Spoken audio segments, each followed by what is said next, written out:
The alarm did not wake me. I was already awake. I had been staring at the navigation console for 11 minutes, watching a single blinking contact on the edge of the Cathara boundary, the invisible line that every human child learns about before they learn to read. The contact had appeared without warning, without a fold space signature, without any of the electromagnetic noise that normally preceded a ship dropping into real space. It had simply been there, the way a shadow appears when a cloud crosses the sun. I am Commander Yara Osei, and I have served aboard the UES Resolute for 6 years. In that time, I have run 412 patrols along the boundary. Nothing has ever crossed it. Nothing has ever needed to. The Truce of Anara has held for 10,000 years, and in that entire span of human history, not one vessel from the Veldrath hegemony has come this close to our side of the line. Until today. "Captain," said my navigation officer, Lieutenant Owen Baxter, without turning from his screen, "the contact is not alone." I walked to his station. On the display, the single blinking dot had multiplied, then multiplied again. The screen struggled to render the number of signals pouring through fold space. I watched Owen's face go pale under the blue light of the console, and I understood why. He was a young man who had volunteered for Deep Space Patrol because he believed nothing ever happened out here. He had been right for 3 years. He was no longer right. "How many?" I asked. He swallowed. "The system is still counting, Commander. But the estimate is already above 30,000. I did not flinch. I had trained for this. Every human officer in the fleet had trained for this. In secret. In drills that were never logged on the official records. In exercises held at the far edges of uninhabited systems where no listening device could reach. We had trained for it because some part of every human being who studied the Truce of Anara understood, in the quiet hours of the night, that a ceasefire lasting 10,000 years was not peace. It was patience. And patience eventually runs out. "Open a channel to Earth Command," I said. "Priority 1. Use the Deep Burst Array, not standard comms." "Already open, Commander," said my communications officer, Petty Officer Grace Ellison. Her voice was steady. She was 24 years old, and steadier than most officers twice her age. "Earth Command is receiving." The signal that came back was not from Earth Command. It came from everywhere at once.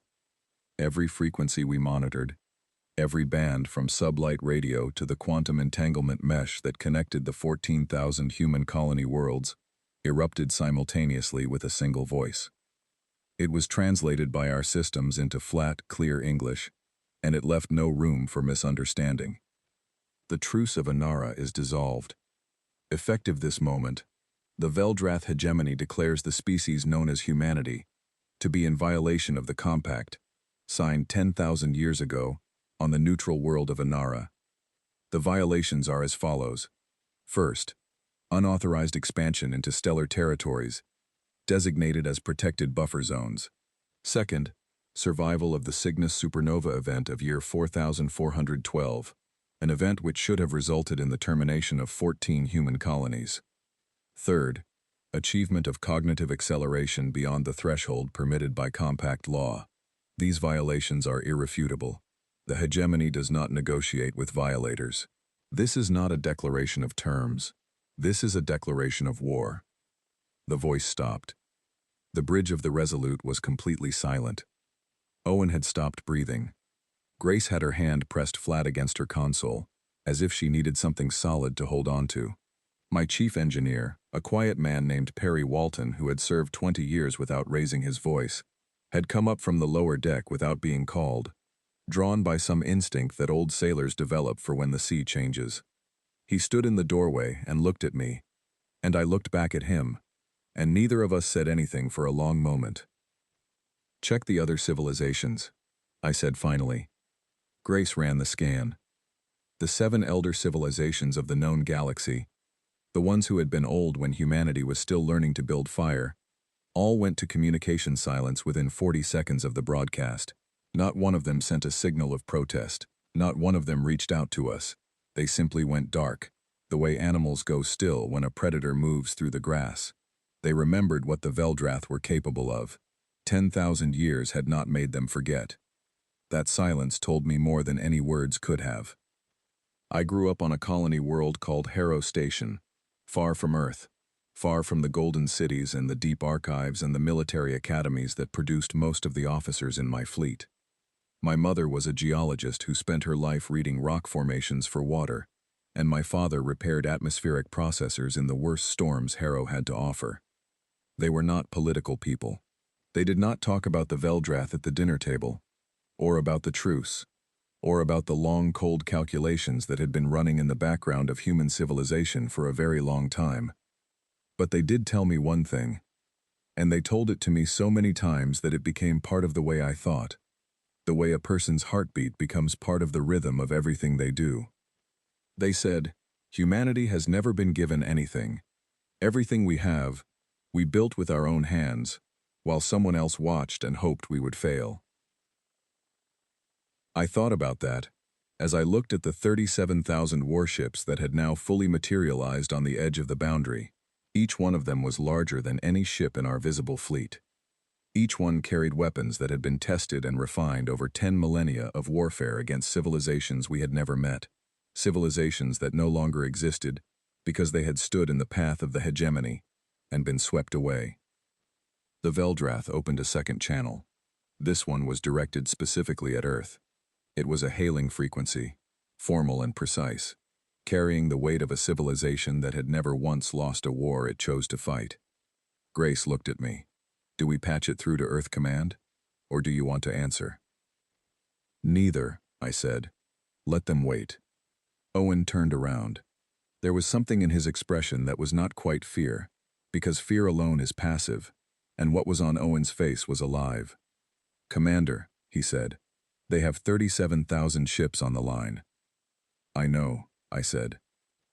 We have 12. I know that too, I said. Tell the crew to stand by.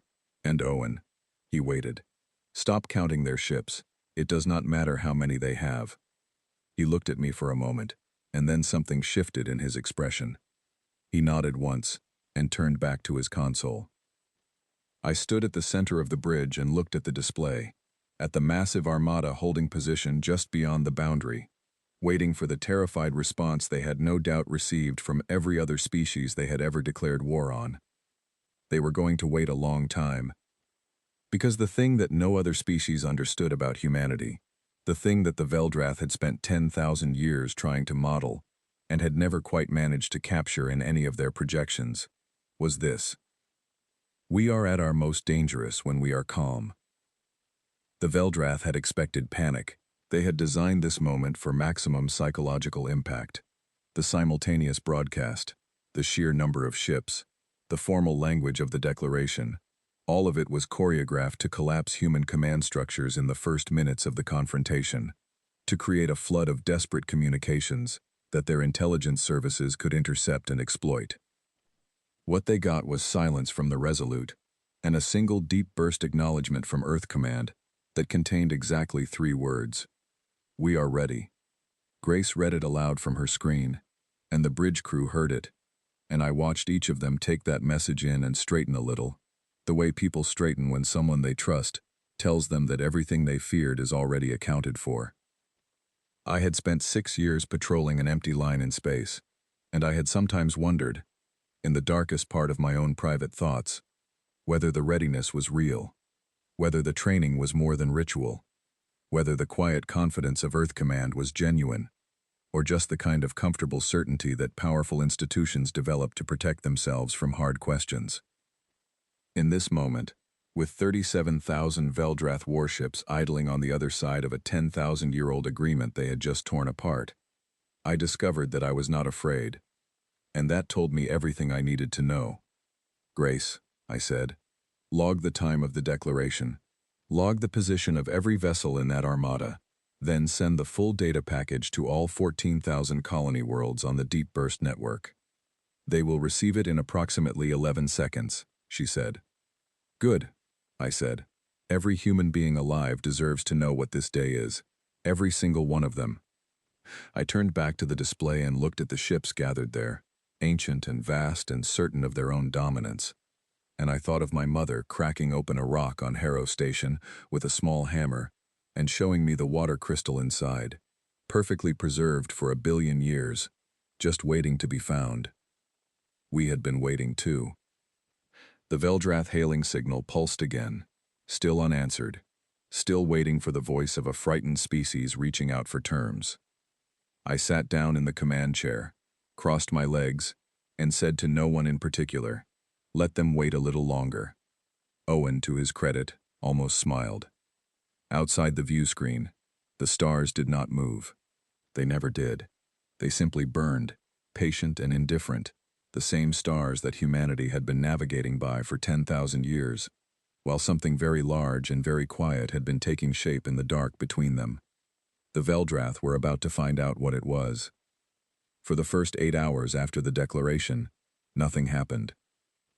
That was the part that history books would later struggle to explain, because when every other civilization in the galaxy received a war declaration from the Veldrath hegemony, the response was immediate. There were distress signals, emergency broadcasts, offers of surrender dressed up as requests for negotiation, frantic transmissions to neutral parties begging for intervention. The galaxy had seen this script performed many times. The Veldrath had written it. Humanity did not follow the script. Earth Command maintained communication silence on all public frequencies for 8 hours and 14 minutes. During that time, the Veldrath Armada held position at the boundary. Their commanders, according to the intelligence we would later recover, spent those hours running probability models trying to understand what the silence meant. Was it confusion? A failure of their broadcast to reach human networks? A political collapse so swift that no one was left to respond? Their models generated 47 possible explanations. Not one of them was correct. I spent those 8 hours in 2 places. The first was my command chair, where I monitored the Armada and kept my crew steady through the simple discipline of appearing completely unbothered. Leadership, my first instructor at the academy once told me, is mostly performance. Not deception, but demonstration. You show your people what the appropriate response to a situation looks like, and they follow your example. If you are calm, they find a way to be calm. If you are afraid, they have permission to be afraid. The second place I spent those hours was in my own memory. I thought about everything I knew about the Veldrath, which was considerable. Not because I had studied them at the academy, though I had, but because in the 3rd year of my command, I had been quietly briefed by an intelligence division that officially did not exist, about a program that officially had never been run, concerning preparations that had officially never been made. The briefing lasted 9 days. I emerged from it a different person. The Veldrath hegemony was old in a way that made most human concepts of age feel trivial. Their civilization had been shaping the politics of the known galaxy for over 200,000 years. In that time, they had gone to war 41 times. They had won 41 times. Their military doctrine was not built on innovation. It was built on inevitability. When the Veldrath decided a species needed to be removed from the galactic equation, they did it with the same mechanical certainty that a person applies to removing a splinter. Not cruelty, not fury. Just efficiency. What they had never encountered, in 200,000 years of galactic dominance, was a species that had spent 10,000 years specifically preparing for the moment the Veldrath came for them. The Truce of Anara had been presented to humanity as mercy. And maybe, in the year it was signed, when our ancestors were a scattered species clinging to one planet and a handful of orbital platforms, maybe it had been. But at some point, in the long stretch of 10,000 years, someone in the deep architecture of human strategic thinking had looked at the truce and seen it for what it really was, a timer. The 8 hours ended when the Secretary General of the United Earth Assembly appeared on every screen on every world in human-controlled space. The transmission was clean, unhurried, and lasted exactly 4 minutes and 30 seconds. I watched it on the bridge of the Resolute, with my crew gathered around me. She was a small woman with gray hair and steady hands, and she spoke without notes. She addressed the Veldrath directly for the first 40 seconds, acknowledging their declaration. Then she addressed humanity for the remaining time, and what she said was so simple that it hit harder than any speech I had ever heard. She said that the Veldrath had made 3 accusations. The first was that humanity had expanded into buffer zones. This was true. We had done so because the compact never defined a buffer zone in measurable terms, and we had spent 2,000 years settling the ambiguity. The second accusation was that we had survived an event that was supposed to end us. She paused here and allowed herself one small smile. She said that was correct, and that she offered no apology for it.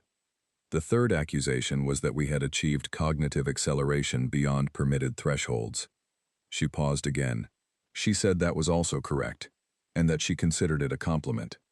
Then she said, without raising her voice, "The Veldrath declared war this morning expecting fear. They will receive something else." The transmission ended. On the bridge of the Resolute, Perry Walton started clapping. He was not the type. Grace joined him, and then Owen, and then every member of my crew who was not actively required to keep their hands on a control. I did not clap. I was watching the Veldrath Armada's formation on the display. It had tightened. That was interesting. A tightened formation before an advance was standard Veldrath tactical doctrine. I had studied their battle records as part of my briefing.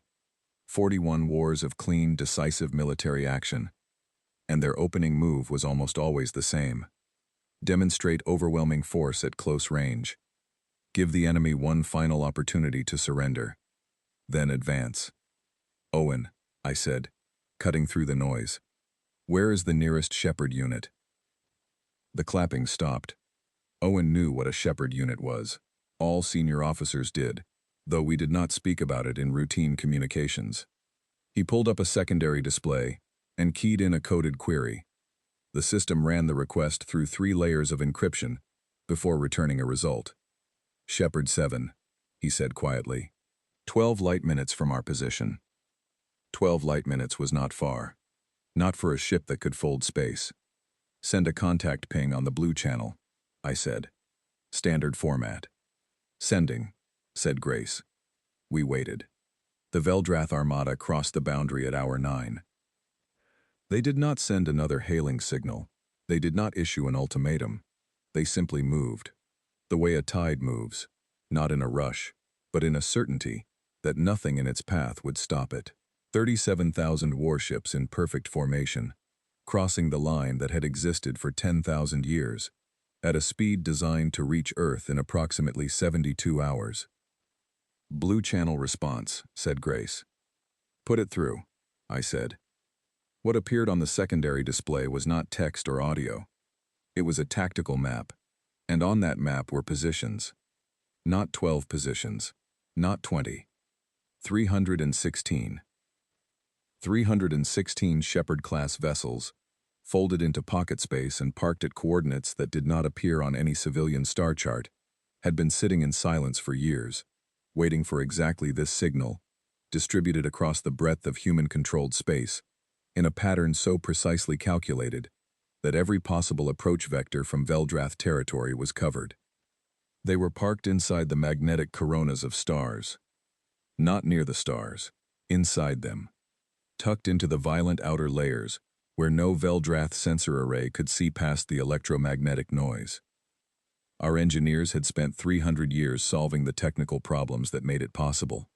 The Veldrath had no equivalent technology, because it had never occurred to them that a species would hide its most powerful warships inside the fire of its own sun. Why would it occur to them? They had never been afraid enough to think that way. Ensign Tomas Lay at the weapons station was 22 years old. He had been born on a colony world called Mira's Landing, which did not appear on any standard galactic map because it had been settled during the Long Quiet, the deliberate 2,000-year period of strategic silence, during which humanity had gone dark and simply built. His parents were farmers. His grandparents had been engineers. He had joined the fleet because, he told me once during a quiet shift, he wanted to see what the galaxy looked like from the outside. I looked at him now and said, "Ready weapons, Ensign." He was already working. "Weapons ready, Commander," he said. His voice was completely level. I thought, they counted the wrong humans. The Veldrath Vanguard, 200 ships sent ahead of the main armada as the standard opening probe, crossed 600,000 kilometers into human space before they detected us. By that point, It was already over for them. 12 Shepherd-class vessels unfolded from pocket space, in a coordinated pattern that surrounded the vanguard on 5 sides. The fold space emergence took less than a second. There was no warning flash, no gravitic disturbance, no lead time. The Veldrath vanguard went from facing open space to facing 12 warships at point-blank range with targeting locks already established. The engagement lasted 41 seconds. When it was over, 60% of the vanguard had been destroyed, and the remainder were retreating at maximum burn back toward the main armada. We lost 1 Shepherd, hull breach from a lucky shot. No crew. The crew had already evacuated to backup positions as protocol required. The main Veldrath armada stopped. For the first time in 200,000 years of unbroken conquest, the Veldrath hegemony paused in the opening minutes of a war and did not advance. The 7 elder civilizations, who had gone dark and silent at the declaration, now generated enormous amounts of communication traffic between themselves. None of it was directed at us. We intercepted fragments anyway. The fragments were full of one phrase, translated in various forms across various languages, that all meant the same thing. What are they? I sat back in my chair and let out a slow breath. Perry came and stood beside me. He was looking at the tactical display, at the stopped armada, at the gap where the vanguard used to be. 6 years of quiet patrols, he said softly. Yes, I said. Worth it? I looked at the display. I thought of 316 ships parked inside the fire of human suns. I thought of my mother and her small hammer, and the water crystal inside the rock that no one knew was there. Ask me again at the end, I said. The Veldrath armada held position for 4 hours after the vanguard's retreat. Then their command structure did something that surprised even the intelligence division that had spent decades modeling their behavior. Instead of advancing, instead of retreating, instead of opening a hailing channel, they sent a single tight beam transmission on a frequency that was not a standard military band. It was a personal channel, and it was directed at the Resolute, specifically at my command station. Grace looked at me with an expression that asked a question without using words. Put it through, I said. The voice that came through was translated by our systems into a flat English approximation, but even through the translation, I could hear something in it that was unusual for a Veldrath transmission. Not weakness, not fear, something more interesting than either of those things. Uncertainty. I am addressing the commander of the human vessel at grid position 774, said the voice. My name is Varketh. I hold the rank of sub-executor in the hegemony's 3rd division. I am not speaking on behalf of the High Command. I am speaking on behalf of myself. I ask for nothing. I only want to say one thing. A pause. I told them not to do this, said Varketh. I ran the models myself, 12 years ago. I presented the results to the High Command and was removed from my position for 2 years as a consequence. I am telling you this not because I expect it to matter, and not because I want credit, but because someone on your side should know that this war was not unanimous. The transmission ended. The bridge was very quiet. Log it, I said. Flag it for intelligence, and leave the channel open. Grace nodded. I looked at the display. 36,800 remaining Veldrath warships, holding position in the dark. I thought about a man named Varketh who had run the models 12 years ago and been punished for his conclusions. I thought about what kind of models would have predicted what he clearly had predicted. And then I stopped thinking about it, because Owen said, in a very controlled voice, Commander, the main armada is advancing. I sat forward. Blue channel to all Shepherd units, I said. Authentication code Sierra 4.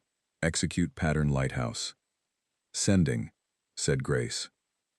Outside the view screen, across a vast stretch of space that had been quiet for 10,000 years, 316 fires began to wake up. The first week of the war taught me things that no briefing had prepared me for. I had studied Veldrath tactics for years. I knew their doctrine, their formations, their preference for wide front advances that maximized the psychological impact of overwhelming numbers. I knew the way they categorized enemy civilizations into tiers based on technological capability. And I had read, in documents that were kept in classified archives, the tier assignment they had given humanity after their first survey of our species 10,000 years ago. We had been assigned Tier 4, low technology, low adaptability, high emotional instability, manageable. By the end of the first week, their operational logs, which we intercepted in fragments through a method I am not going to explain in any record that might be read outside secure channels, showed that they had revised that assessment 4 times. The Shepherd units did not fight like anything the Veldrath had encountered before. This was not because our weapons were inherently superior, though in several categories they were. It was because of the way we used them. Veldrath fleet doctrine was built on symmetry. Large force meets large force. Lines form. The superior line wins. It was elegant, and it had worked for 200,000 years because every civilization they had fought had eventually been drawn into the same kind of engagement. We refused the line. The Shepherd units moved in groups of 5, never in the same formation twice, never holding a position long enough to be bracketed by counterfire. They attacked from inside asteroid fields, from behind moons, from angles that required the Veldrath to split their targeting between multiple vectors simultaneously. 2 of the Shepherd units, 7 and 14, conducted a coordinated withdrawal that drew a Veldrath pursuit wing of 400 ships deep into a binary star system where the gravitational interference stripped their navigation arrays, and then folded back in behind them. The pursuit wing was reduced to 60 ships before it extracted. I was not present for that engagement. I was dealing with a problem that was, in its own way, more difficult. The Veldrath had adapted faster than expected. It was day 8 when their command structure changed tactics. Instead of pursuing our military assets, they began targeting colony worlds. Not the major ones, not the ones with full orbital defense grids and standing fleets of conventional warships. They targeted the smaller ones, the quiet settlements of 50,000 people or fewer, the worlds that had been seeded during the Long Quiet and that appeared on no public galactic map. They had found our maps. Not all of them, but enough. The first world they struck was called Inara's Gate. I had never been there. I did not know anyone who lived there, but I pulled the colonial record when the alert came through, and I read it while Owen was calculating intercept trajectories. And I learned that Inara's Gate had been settled 2,300 years ago by a group of engineers and their families who wanted to build a world around water, around rivers and lakes, and the sound of rain, because the generation ship they had traveled on was sealed and recycled, and they had not heard rain in 11 years. They had built that world. They had lived on it for 2,300 years. We reached the system 40 minutes after the attack began. An evacuation convoy had already launched when the Veldrath struck, carrying just over 2 million people to emergency fold points. We provided cover. We held the orbital line long enough for the convoy to clear the gravity well and fold to safety. 40,000 people did not make it to the convoy. I want to be precise about that number. Not approximate. 40,000. I know because I made Grace run the census data against the evacuation manifest 3 times, and each time the number was the same. 40,000 people who had been alive when I woke up that morning were not alive when the engagement ended. I sat in my chair after the convoy cleared and the Veldrath pursuit force withdrew to regroup, and I did not speak for a long time. Perry came and stood next to me again. He did not say anything. He was good at that, at knowing when the thing a person needed was simply someone present and quiet. I opened my personal log, which is encrypted and not part of the official record, and I began entering names. Not the 40,000. I did not have all of them yet, but I started with the ones the census data gave me first, and I worked through them in alphabetical order, and I kept working through them until the next alert came, and then I closed the log and did my job, and then that night I opened it again and continued. I was on the 3rd page when I received the second transmission from Varketh. It came through the same personal channel, the same frequency, with the same flat translated tone. I am aware, he said, that what happened at Inara's Gate was not sanctioned by the commanders I believe you have been engaging. The order came from the High Command directly. There are officers in this fleet who are not comfortable with targeting civilian settlements. I am one of them. I have no authority to stop it. I am telling you this because the intelligence your people collect from this transmission may be of use." He paused. "The High Command's target list has 40 more worlds like Inara's Gate on it," he said. "I do not know which ones or in what order, but I know the selection criteria. They are choosing worlds with populations below 100,000, worlds that have no registered orbital defense systems, and worlds that are more than 6 light hours from any identified Shepard unit position. They believe this minimizes their engagement risk."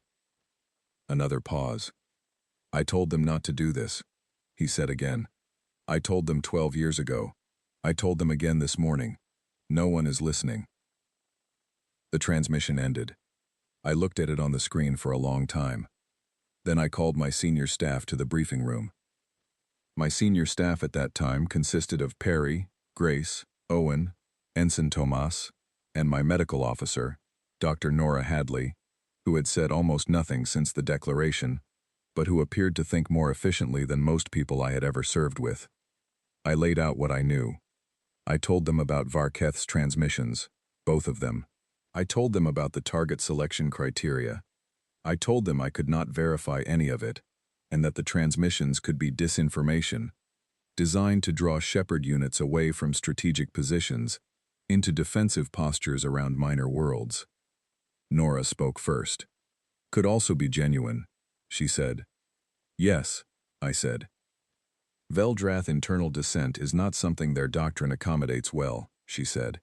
"If this Varketh is real, the fact that he is transmitting to us at all represents an enormous personal risk for him. Or it represents a carefully constructed intelligence operation," I said. "Both can be true," she said. "A person can be taking a genuine personal risk in service of an intelligence operation they believe in." I looked at her. She was right, and it was annoying how quickly she had cut to the center of it. "I am going to forward this to Earth Command and to the Intelligence Division," I said. "I am not going to act on it independently, but I want your honest assessments of the threat to unregistered colonies. If Varketh's criteria are accurate, how many worlds match the profile?" Owen had already run the numbers. He had run them before I even asked. That was Owen. He was never going to stop surprising me. "Using the criteria as stated," he said, 412 registered colony worlds match the profile. There are an unknown number of unregistered long quiet settlements that would also match, but we have no centralized data on those by design." 412, I said. "Yes, Commander." The room was quiet. "We cannot defend 412 worlds simultaneously with the assets we have," I said. It was not a question. "No," said Perry. "We cannot." "Then we need to make the Veldrath unwilling to attack them," I said. "Not unable. Unwilling." Nora tilted her head slightly. "There is a difference." "Yes," I said. "Unable is a logistics problem. We solve logistics problems with resources, and right now our resources are stretched. Unwilling is a different kind of problem. To make an enemy unwilling, you have to change the calculation they are running. You have to make the cost of each attack exceed the benefit they receive from it." Perry leaned back in his chair. "You want to hit something that matters to them." "I want to hit something that changes the math," I said. "Not a population center, not a civilian target. I want to hit a command infrastructure asset that makes every subsequent attack more costly for them to plan and execute." "The Delian corridor relay stations," said Owen, without looking up from his calculations. Everyone turned to look at him. "The Veldrath use a chain of relay stations through the Delian corridor to coordinate their fleet movements in this sector," he said. "The chain has 23 stations. If you take out the 6 central nodes, the remaining stations cannot maintain fleet-wide communication coherence. Every attack order from the High Command would need to be routed through a degraded system, adding lag to command cycles, and creating windows for interception." I looked at him. "How do you know about the Delian relay stations?" He looked up finally, and there was something in his expression that was not quite embarrassment, and not quite pride. "I was in the Signals Intelligence program before I transferred to navigation," he said. "Some of what I learned stayed with me." I made a note to ask him more about that later. The 6 central nodes, I said. Can Shepard units reach them without being detected? 3 can get close enough, he said, if they move through the Delian Nebula, which scrambles passive sensor arrays. Active scans would still detect them, but the Veldrath do not typically run active scans inside the nebula because the interference causes false positives. It wastes their processing cycles. They know that the interference causes false positives, I said. Yes, he said. So they trust their own knowledge of the interference patterns to protect them from needing to run active scans. Yes, he said again. I looked at the map he had pulled up, at the nebula, at the positions of the relay nodes, at the approach angles. If we move fast, I said, before they recalibrate their threat assessment after the Vanguard loss, we have a window. Approximately 36 hours, said Owen. After that, I expect they will run active scans as a precaution, right? Regardless of the processing cost. Then we have 36 hours, I said. I sent the full tactical package to Earth Command, and to the 3 Shepard unit commanders I wanted for the operation. I labeled it Option Lighthouse 2 and requested authorization. Authorization came back in 11 minutes. It was not just authorization, it was a commendation attached to the order, which was unusual, and which I did not have time to think about properly until later. The commendation was from Admiral Cora Bassett herself, commander of the 2nd Shepard Division, a woman who had been in pocket space for 2 years running exercises that were never logged, who had known exactly what kind of war was coming, and had never once let the waiting turn into doubt. The commendation said, "This is exactly the kind of thinking that wins." I did not feel proud. I felt focused, which is a different thing, and in my experience a better one. Pride is what you feel after. Focus is what keeps you alive during. Shepard Units 9, 15, and 22 entered the Delian Nebula at hour 31 of our window.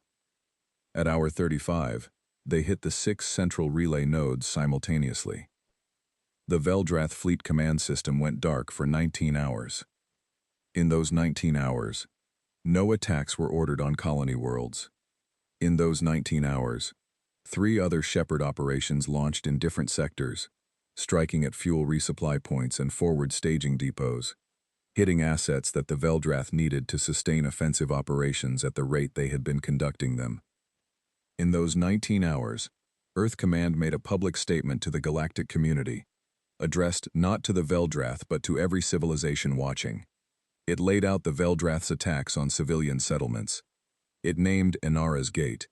It asks no one for help. It simply put the facts into the record. And then, on hour 20 of the blackout, when the Veldrath had restored partial relay function and their command structure was issuing new orders, something happened that none of us expected. Varketh transmitted again. His voice sounded different this time. I did not know enough about Veldrath vocal patterns to name what the difference was, but Nora, who had been listening to all 3 transmissions and running analysis, said quietly that his stress indicators had increased by a factor she described as significant. "The High Command has identified the source of the relay attack," he said. "They are changing their target list. They are no longer selecting worlds by population size. They are selecting worlds by symbolic value." He named 3 worlds. The first 2 were colonial, important but defensible. The third was Earth. I sat very still. "Their timeline for the Earth strike," said Varketh, "is 48 hours from this transmission. This is not confirmed fleet movement. This is a planning document I have accessed through means I will not describe. It may change, but the intent is real." He paused one final time. "I told them not to," he said, and there was something in his voice that I could not name and did not have time to analyze. He signed off. My bridge was very quiet for exactly 4 seconds. Then I said, "Owen, blue channel to all Shepard units. Authentication, Sierra 7. He was already typing. "Ready, Commander." "Pattern anchor," I said. "All units converge on solar approach vectors. Earth perimeter defense. Full deployment. Sending." I thought of my mother on Harrow Station, cracking rocks open. I thought of what was inside. And I thought, They have no idea what they are walking into. The 48 hours after Varketh's third transmission were the longest of my life, and I have spent time in situations that had no business taking as long as they did. Earth Command received the intelligence. They did not panic. They had been running contingency plans for a direct approach on the solar system since before I was born, and the response was immediate, coordinated, and silent in the way that human military operations had been silent for 2,000 years. The outer defensive pickets moved, the deep installations activated, the Shepherd units repositioned. None of this was visible to any outside sensor. The solar system, to any observer watching from beyond its edge, looked exactly as it always had. A quiet star with a small family of planets, orbited by the remnants of whatever civilization used to live there before the Veldrath came. I brought the Resolute back to the inner system, which was not standard protocol for a deep patrol vessel, but Earth Command had authorized it, and I was not about to argue. Being near Earth in the next 48 hours felt important in a way I could not entirely explain, and I have learned to trust feelings I cannot explain, because they are usually my mind finishing a calculation that the rest of me has not caught up to yet. We were passing the orbit of Jupiter when Grace picked up the Veldrath Advance Formation. Not 37,000 ships this time. The main armada was still operating in the outer colonies, pressing the engagement on multiple fronts, trying to stretch our defensive resources thin. What was coming toward Earth was a strike force, precise, targeted. 1,200 of their finest warships in a formation our tactical systems immediately identified as a Veldrath spear configuration. A spear was designed for a single deep penetration strike on a defended position. It was not meant to hold territory. It was meant to reach a target, destroy it, and extract before a response could be coordinated. They were going to try to reach Earth itself. All Shepherd units confirm position? I asked. Owen ran the check. All 112 solar sector units confirm position, Commander. Pattern anchor is active. 112 Shepherd units, distributed across the solar system in a formation that looked, on a tactical display, like the inside of a cage. The Veldrath spear was going to fly straight into it. But I was not going to wait for them to reach it. Owen, I said, what is the earliest intercept point? He calculated. Outside the orbit of Saturn, Commander. If we move now. We move now, I said. The Resolute was not a Shepherd unit. She was a patrol vessel, fast and well-armed but not built for the kind of combat the Shepherd units were designed to deliver. Engaging a 1,200-ship Veldrath spear in a direct patrol vessel was not what any sane tactical manual would recommend. I was not planning a direct engagement. I was planning something much simpler. A Veldrath spear worked because it was fast, focused, and committed. Every ship in the formation locked onto the target vector and held it. Deviating from the spear broke the formation, and a broken spear was just 1,200 individual ships, which was still a large number, but was no longer a precision instrument. If you could force the spear to deviate, you could break it. Tomas, I said, I need you to do something very specific with our weapons systems. He turned to look at me. I do not want you to shoot at their ships, I said. I want you to shoot at the space directly in front of their lead elements. Close enough to force evasive action. Not to destroy, to redirect. He looked at me for a moment. You want to herd them, he said. I want to herd them, I confirmed. Into the northwest quadrant of the cage, where Shepherd units 41 through 48 are waiting. He turned back to his station. I can do that. I know you can, I said. We went in at full burn, the Resolute alone, against a formation that could have ended us 50 times over. And I will say this. My crew was extraordinary. Not one of them showed anything other than complete concentration. Not one of them looked at the odds and let the odds change how they did their job. They were 22 people at their stations doing their work with the precision of people who had trained for exactly this, who had believed for years that the training was real, and who were now proving that belief correct. Tomas fired his first spread at hour 1 of the intercept. The shots bracketed the lead formation of the spear, with enough force to require evasive action. The lead elements moved. The spear adjusted. We adjusted with it, firing again, pushing, redirecting, not destroying, just moving them the way you move water with cupped hands, not stopping the flow but changing its direction. The Veldrath command aboard the spear took 9 minutes to realize what was happening. That was 9 minutes longer than I expected, and later, when I had time to think about it, I decided it was because they did not have a model for this tactic. A single ship herding a 1,200-ship formation with precision fire was not something that appeared in their combat records. They had no response pattern for it. They had to invent one in real time. Their invented response was to detach 40 ships from the rear of the spear to engage the Resolute directly. "Owen, fold point calculation, please," I said. "Already done," he said. "Standing by." "Jump us as soon as they lock targeting," I said. The Resolute jumped. We came out 300,000 kilometers off the spear's port flank, and Tomas was already firing before our systems had fully resolved from the fold. The spear had drifted northwest during our jump.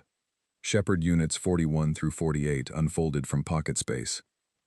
What happened next was not a battle in the traditional sense. It was a technical problem being solved very efficiently.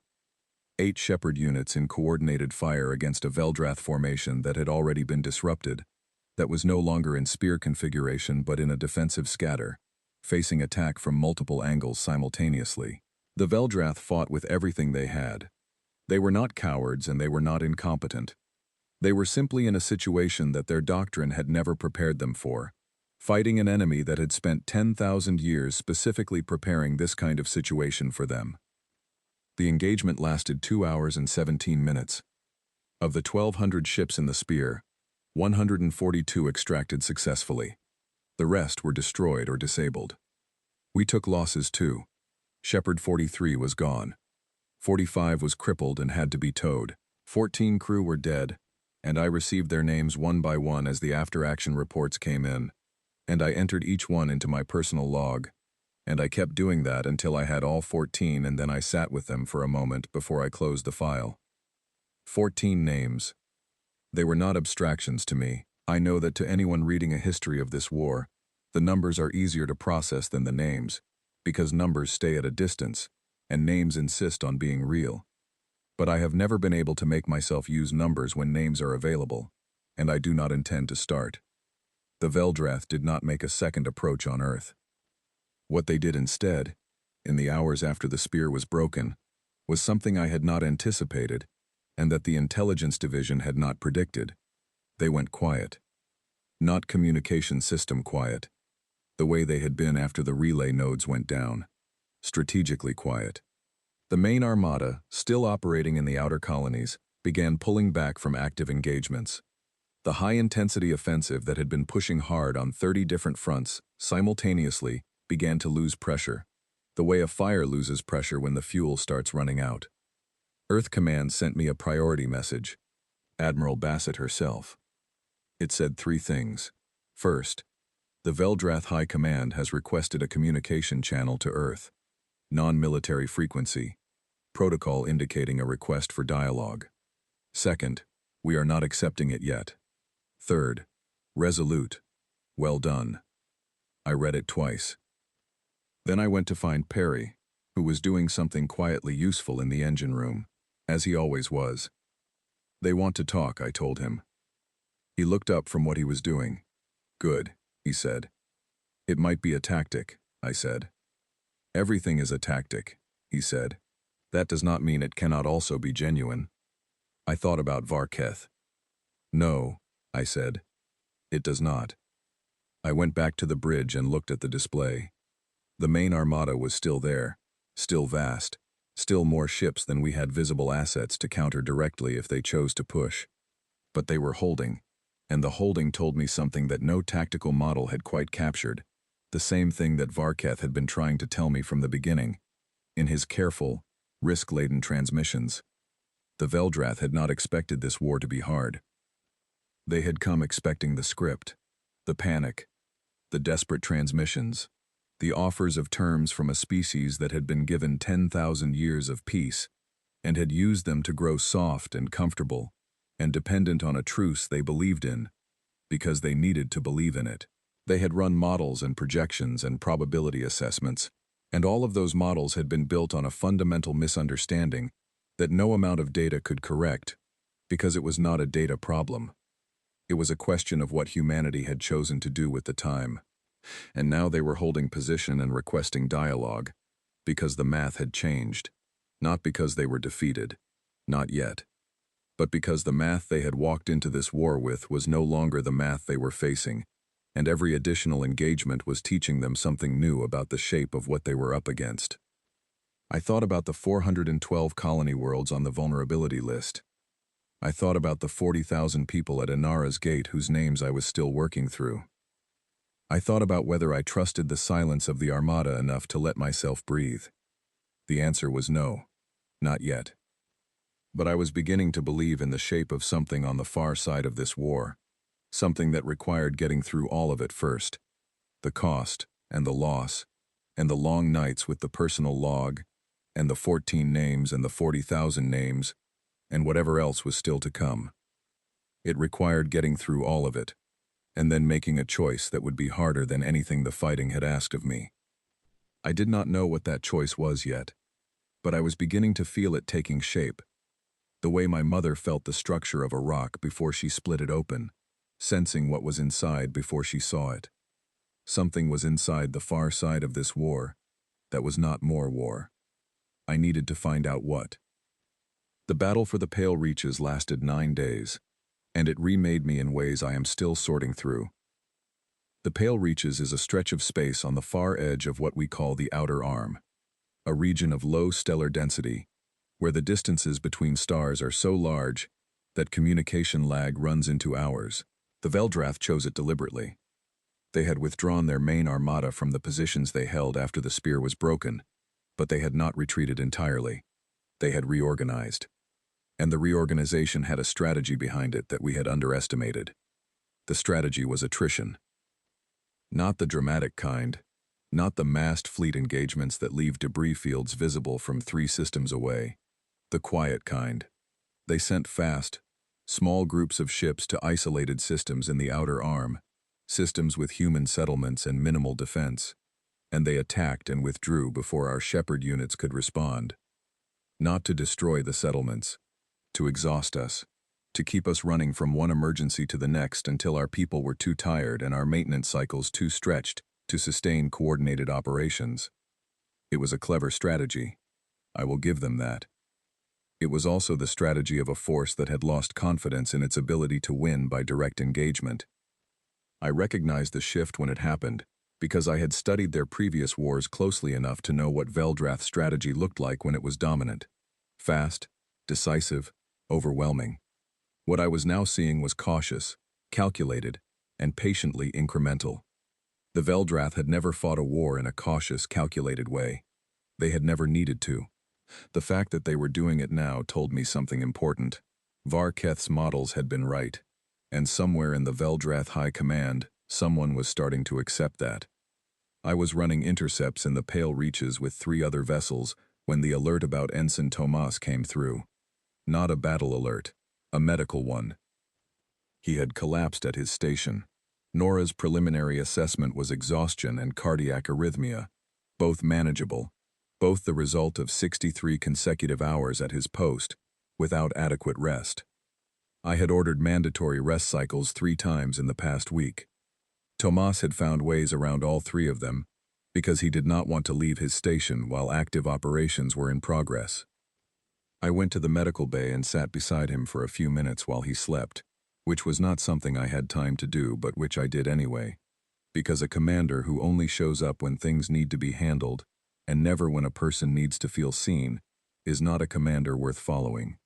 He was 22 years old, born on a world that the Veldrath had never known existed, and he had done his job with a consistency and precision that most officers twice his age would have been proud of. He was also, I had noticed, writing long messages in his personal time that I suspected were to a person on Mira's landing that he had not mentioned to anyone. I left him sleeping and went back to the bridge. That was the day we lost Lieutenant Commander Rhea Singh. I want to be careful about how I write this, because there are 2 ways to record what Rhea did, and only one of them is the right one. The factual way is to say that during a Veldrath fast attack sequence in the Pale Reaches, The Resolute took a direct hit to the main power coupling that knocked out 60% of our weapon systems and destabilized the ship's gravitic field. Rhea, as first officer, took 3 crew members and went into the core relay hub to manually reroute the coupling while the ship was still under attack. She restored weapons power in 4 minutes and 20 seconds, which was 3 minutes faster than the technical manual suggested was possible with a manually rerouted system under combat conditions. The ship was saved. The engagement was won. She did not come back out of the relay hub. The factual way is accurate. It tells you what happened. It does not tell you what Rhea was like. It does not tell you that she had served with me for 4 years and that she had a way of standing at her station that made everyone around her stand a little straighter. It does not tell you that she had been scheduled to transfer to a command of her own at the end of this patrol, and that she had told me, 2 weeks before the declaration, that she was nervous about it. It does not tell you that she was the kind of person who was never nervous about the right things, and always a little nervous about the wrong ones, which is, in my experience, the surest sign that someone is genuinely capable. I wrote the letter to her family myself. I sat at my desk in the commander's quarters for 2 hours, and I wrote and erased and wrote again, and in the end the letter was not long because the things it needed to say were simple, and simple things do not need a lot of words to be true. I said that she had saved the ship. I said that she had done it the way she did everything, without drama and without hesitation, the way she always approached the hardest things, as if they were just the next item on the list that needed handling. I said that the crew of the Resolute would carry her name for as long as the ship flew. I meant it, and I still do. The Pale Reach's engagement shifted in the 6th day, when Owen identified a pattern in the Veldrath fast attack withdrawals. They were not random. They were following a route, a series of fold points that linked the outer and inner Veldrath positions into a continuous supply line, and the attacks on isolated settlements were incidental to the primary purpose of the route, resupplying a forward command position that their high command was using to direct the attrition campaign. The command position was mobile, 3 large vessels moving in a slow rotation through a cluster of systems at the edge of the Veldrath-controlled territory, never staying in one place long enough to be targeted, unless you knew the rotation pattern. And Owen, who had spent 6 days quietly analyzing the attack data and the fold point signatures, knew the rotation pattern. "I can tell you where they will be," he said, "in approximately 14 hours. I looked at his calculations. They were meticulous, with uncertainty ranges marked clearly and honestly, without the kind of wishful precision that intelligence sometimes uses to make a guess look like a certainty. "Confidence level?" I asked. 83%, he said. "High enough to act on, low enough to plan for the 17. I sent the data to Earth Command and to Admiral Bassett. The response was 18 minutes later. Execute at your discretion. Resolute. You have first authority on this target." We waited the 14 hours. Shepard Units 9 and 22 came to meet us, arriving quietly at the designated coordinates 2 hours before Owen's predicted window. The 3 Veldrath command vessels arrived inside the window at hour 13 of our wait, which meant Owen had been off by 1 hour, and I was going to give him a commendation and never let him forget the 1-hour margin. The engagement was short and complete. All 3 command vessels were disabled before they could complete a fold jump. The crews were given 30 minutes to evacuate to life pods before the vessels were destroyed. This was deliberate. It was a choice I made without being ordered to, and I recorded the reasoning in the official log. The reasoning was simple. We were not fighting this war to see how many Veldrath we could kill. We were fighting it to reach a point where killing stopped being the available option. Every decision made along the way was either going toward that point or away from it, and destroying the crews of 3 disabled ships that could not fight back was not a direction I was willing to go. 64 Veldrath crew members were recovered by their own forces over the following 20 hours. I do not know what happened to them after that. I hope they were fine. I am aware that hoping and knowing are different things.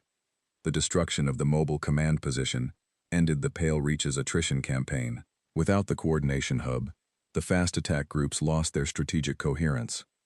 Some continued operating independently for several more days, but the pattern was gone. And pattern was what made the strategy work. The Veldrath main armada, still holding in the outer systems, went through another cycle of communication silence, and then Earth Command received something new. Not a hailing signal this time. A formal diplomatic transmission, carried on a neutral party frequency, tagged with the authentication codes of the Veldrath High Command itself. They were requesting the presence of a human negotiating representative at a neutral location. They named Anara, the world where the original truce had been signed. I read the transmission 3 times on my personal screen. Then I set it down and looked out the view screen at the stars for a long while. Owen came to stand beside me. He did not ask what I was thinking. He had learned, over the course of this war, when to ask and when to simply be present. It was a skill I had never taught him. He had arrived with it, already built in. "Do you think it is real?" he asked finally, when the quiet had gone on long enough that a question felt like the right shape for it. "I think the math changed for them," I said. "And I think when math changes for the Veldrath, they are capable of acknowledging it. I just do not know what acknowledging it looks like in practice." "Varketh?" he said. "Maybe," I said. I had not heard from Varketh since the night of the Earth approach. His last transmission had come when the spear was still forming, and after the spear was broken, the personal channel had gone silent. I did not know what that meant. I had passed his transmission records to intelligence and received an acknowledgement but no further information. I thought about him more than was strictly useful. I thought about a Veldrath officer who had run the models 12 years ago and been punished for the results, who had nevertheless held on to those results long enough to transmit them to an enemy he had never met, through a channel that put him at enormous personal risk, because he thought the information might matter. I thought that knowing the right thing was going to happen and being unable to stop the wrong thing from happening first was a particular kind of exhaustion I recognized, because I had felt something like it myself in the hours before every engagement I could not win cleanly. I thought about what it would take to end this war in a way that left something worth keeping on the other side. And then Grace called from her station, in a voice that carried something in it that was not alarm but was close to it, a kind of charged alertness that made me turn around quickly. "Commander," she said, "the Aethon Collective has just sent a transmission." The Aethon Collective, the oldest of the 7 elder civilizations, older than the Veldrath themselves, a species so far removed from the rest of the galaxy's political structures that most diplomatic records simply noted their existence and then categorized them as uninvolved. "What does it say?" I asked. Grace looked at her screen. She read it twice, which meant it was short enough to read twice quickly, and still not be sure she was reading it right. "It says," she said, "we will attend Anara. We will witness. We will remember." The bridge was very quiet. "3 sentences," said Perry. "Yes," I said. "From the Aethon Collective." "Yes." "Who have not issued a public communication in approximately 600 years." "Yes," I said. "That is correct." Perry looked at me. "Then I think," he said, "that something significant is about to happen." I looked at the stars. "Yes," I said. "I think so too."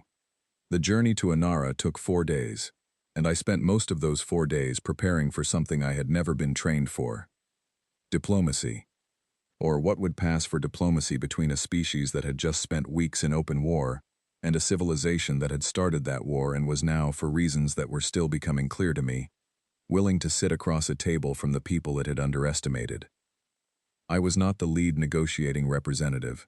Earth Command had sent its own team, led by Undersecretary for External Relations, a man named Cole Whitmore, who had spent 30 years in galactic diplomatic service and who I had spoken to twice by tight beam transmission during the journey. He was a precise, careful man who chose his words the way a surgeon chooses instruments, not the ones that felt right, but the ones that would do the job with the least unnecessary damage. I was there as a fleet representative and as a witness, which suited me. I was better as a witness than as a negotiator. I tended to say what I thought directly, which was useful in combat, and occasionally catastrophic in rooms where everyone was trying to say 3 different things at once. Anara itself was a small world. I had looked it up in the historical records during the journey. It had no native life, no remarkable geology, no particular strategic value. It had been chosen as a neutral site 10,000 years ago for exactly that reason. It belonged to no one, so no one could claim advantage by hosting. Its most notable feature was a flat plain of pale gray stone near the equator, where the original truce had been signed, and where a simple marker had been placed to record the date. The marker was still there. I went to look at it, while the negotiating teams were setting up their facilities. The stone plain was cold and windless, and the sky above it was a deep, clear violet. The marker was smaller than I expected, a rectangular column of a material I could not identify, with text in 3 scripts.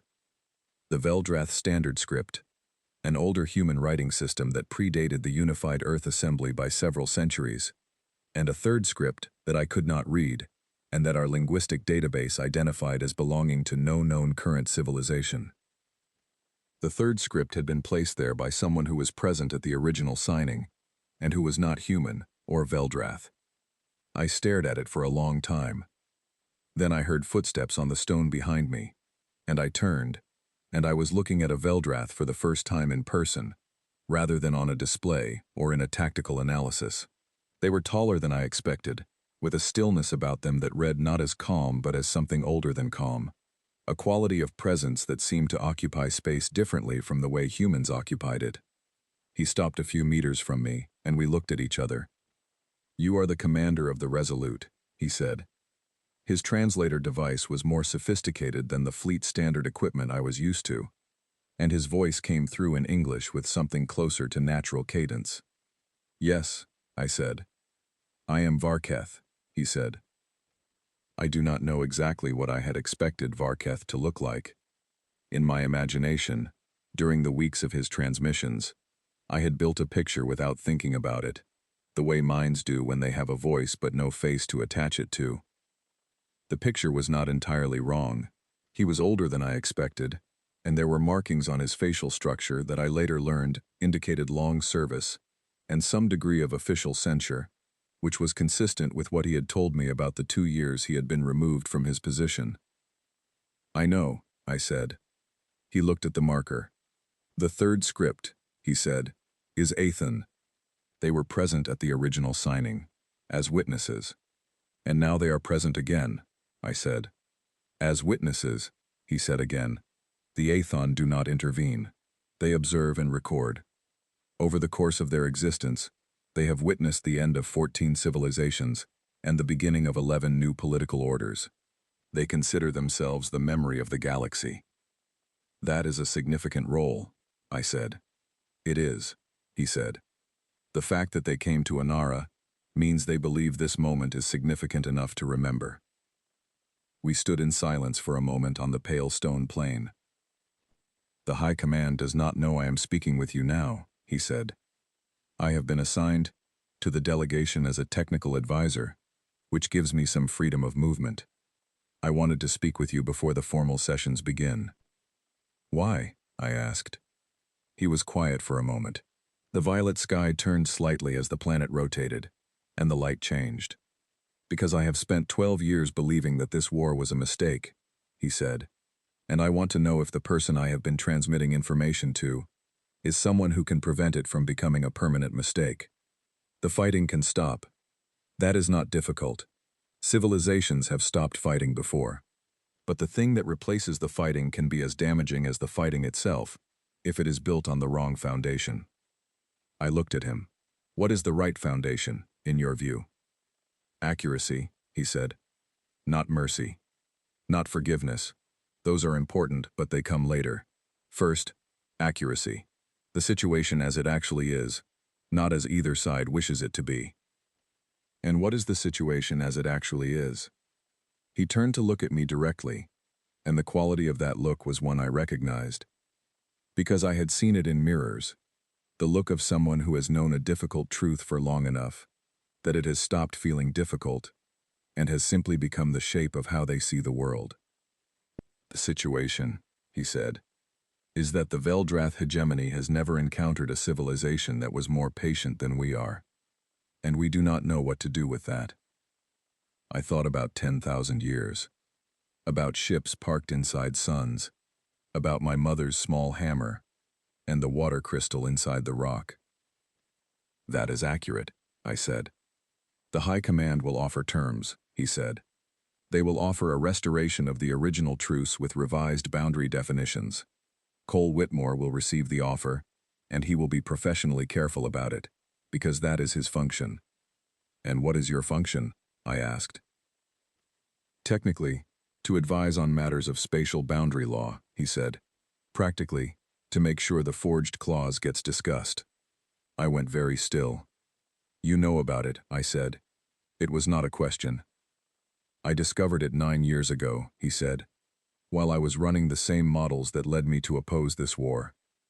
The original truce documents contain a modification that was made after the signing but before the public record was sealed.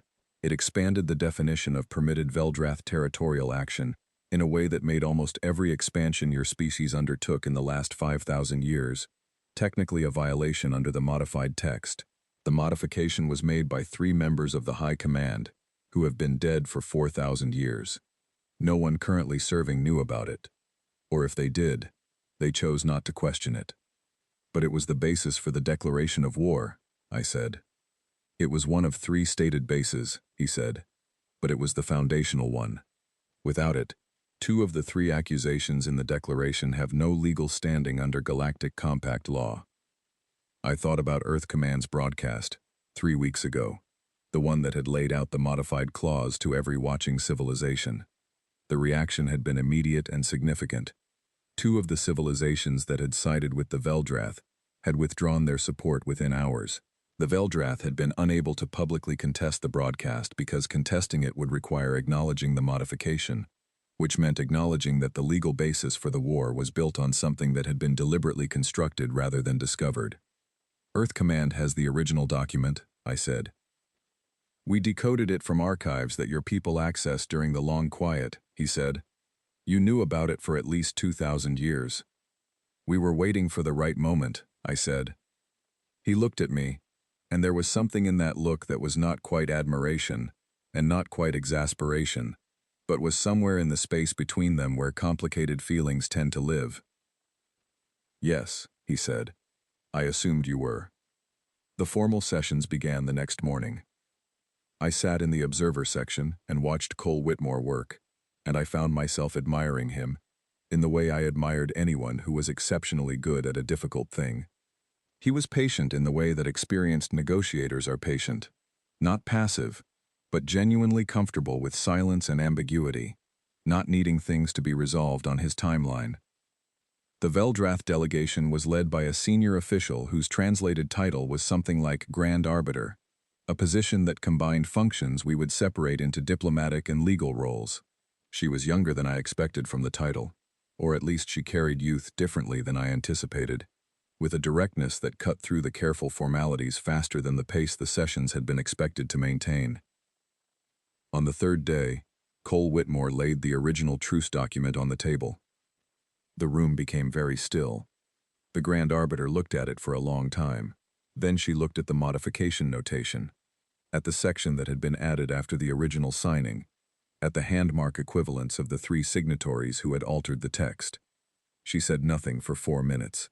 The silence in the room was the kind of silence that has weight.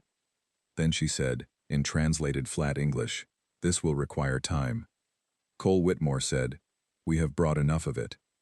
I sat in the observer section and thought about Varketh standing on the stone plain, telling me that the right foundation was accuracy. The Aethan observer, who had sat silently in the corner of the room for 3 days, spoke for the first time. It was the first time in the entirety of the sessions that it had made any sound. What it said was brief, in a language that our translators struggled with but produced a working approximation of. It said, "The record will reflect that the modification was acknowledged." The Grand Arbiter nodded once. The record reflected it. By day 6, the outline of an accord had taken shape. Not the original truce restored with minor adjustments. Something different. Something that neither delegation had arrived at Anara intending to produce, and that had emerged instead from the strange alchemy of 2 groups of people who were, despite enormous differences in history and form, and the fact that they had spent the past several weeks trying to destroy each other, fundamentally attempting to solve the same problem.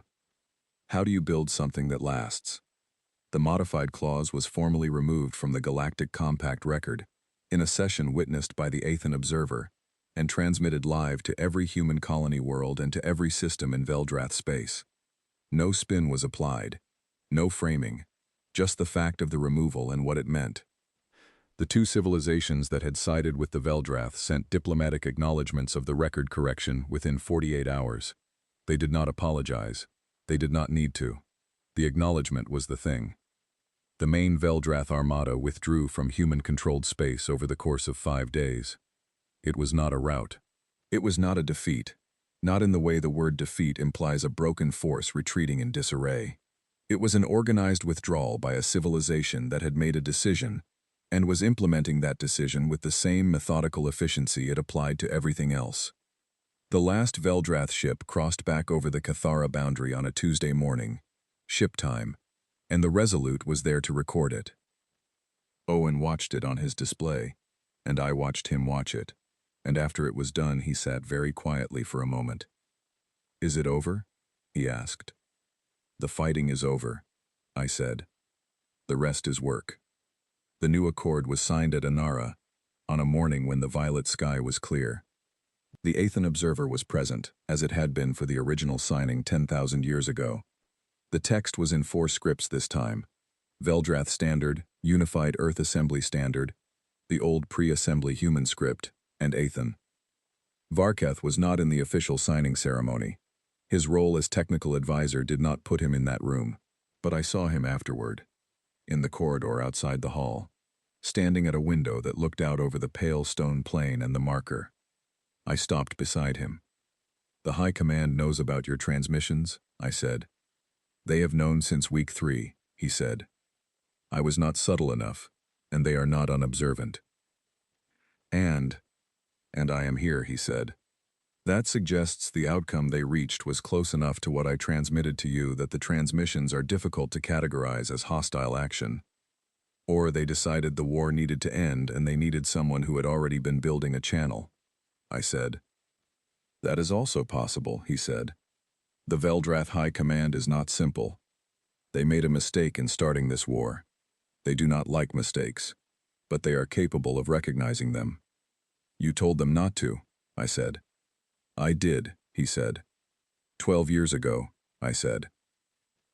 "And again the morning of the declaration," he said, "and approximately 40 more times between those 2 events." I looked at him. "What will happen to you now?" He looked out at the stone plain for a moment. "I will serve as the first Veldrath ambassador to Earth," he said. "The Grand Arbiter announced it this morning. I am told your Whitmore suggested it." I had not known that. I made a note to thank Cole Whitmore, in a way that would not embarrass him. "How do you feel about that?" I said. "Uncertain," he said. "I have spent my career being certain about things that others did not want to hear. Uncertainty is unfamiliar." "Welcome to Earth," I said. He looked at me, and there was something in his expression that a Veldrath and a human probably described differently, but that I would call, in my own terms, something close to amusement. "Your species," he said, "is not what our models predicted." "No," I said. "We never are." I flew back to the Resolute alone, without a shuttle crew, which I was technically not supposed to do but which Earth Command had the good sense to pretend not to notice. I wanted the time to think, and thinking on a shuttle with 3 other people requires a level of internal discipline that I could not quite manage in those particular hours. I thought about the war, about what it had cost. I went through the names in my personal log, not because I needed to review them, but because they deserved the review, because the act of going through them again was the only thing I could do that was in some small way proportionate to the fact that they were no longer alive. 14 names from the crew records, 40,000 from Inara's Gate, the others from other engagements, tallied and recorded in the official casualty lists that I had read in full and would read again. I thought about Rhea. I thought about the question Perry had asked me on the first day, as the Shepherd units were waking up inside their stars. Worth it?